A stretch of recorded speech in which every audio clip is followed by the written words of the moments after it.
যাই হোক, সন্ধ্যার পর প্রতিদিনের নাই বাড়ির কাজ করছে রে আমরা আবার চলে আসি আমাকে মৎস্য খামারে।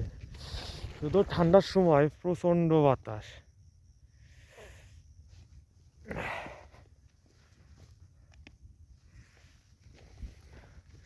এলো একজনের বাসা থাকে না, ঠান্ডার সময় তো আসেই না, তাই চলে আসলাম ঠান্ডার মধ্যে সকাল সকাল খাই এলো মৎস্য খামারে।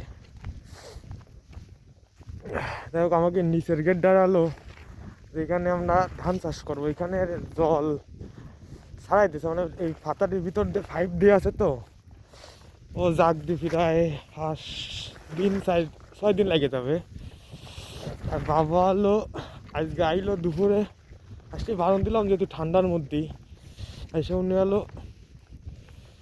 টমেটো তুলে নিয়ে গেছে।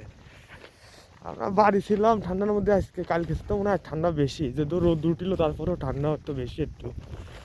আর আমার অন্য কাজ ছিল আজকে সপ্তাহে একটা দিন আমি আমার অন্য সাইডের কাজ বাজ করি একটা, আর এই ধরনের কোনো কাজ করি না, আমার ফার্মের কোনো কাজ করি না, যদি আসার সময় থাকে তাহলে করি এই সপ্তাহে একটা দিন। যাক, এইভাবে আমাকে কাজ করতে হয়। আর বাড়ির গেটটা মনে হয় 2-1 দিনের ভিতরে মেশিন ধরা হয়তো বলা হয়েছে। আমাদের ফুল দমের খিচা কাটা শুরু হয়ে যায়, মানে আমরা গের পরিষ্কার করি এলো ফাল্গুন মাসের 10 তারিখ 11 তারিখেতে সর্বপ্রথম এইটা দেওয়া শুরু হয়। আর এই বছর ভাবিছি যে উপরেরটাও একবার পরিষ্কার করে আসবো, আর এইটা ওই সময় পরিষ্কার করে রাখবো। যে মাছ হবে সেই মাছগুলো আমরা ওইটাই নিচেরটাই সব কটায় ভাগ করে দেবো। আর নিচের জমিতে আমাদের একটা কায়দা আছে, কায়দা বলতে ওই জায়গায় এক সাইডে ধান লাগানো যায়, আবার এক সাইডে মাছও মানে মাছও ভালো করা যায়। এরকম টমেটো আবার তুলিছে, তাও রয়ে গেছে।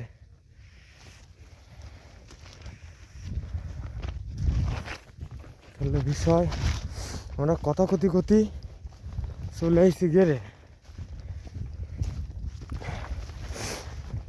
আমাকে ফাতো হয়ে গেছে প্রায়, এই জমি মোটামুটি প্রস্তুত করতে পাতো বড় হয়ে যাবে। আমাদের এই বীজতলারে যে বীজ দেওয়া হয় বড় হয়ে গেলে পাতো বলা হয়, পাতো।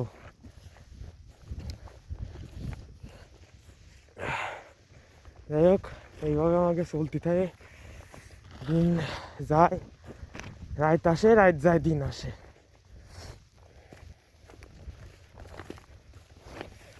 প্রতিদিনের নাই বাসায়।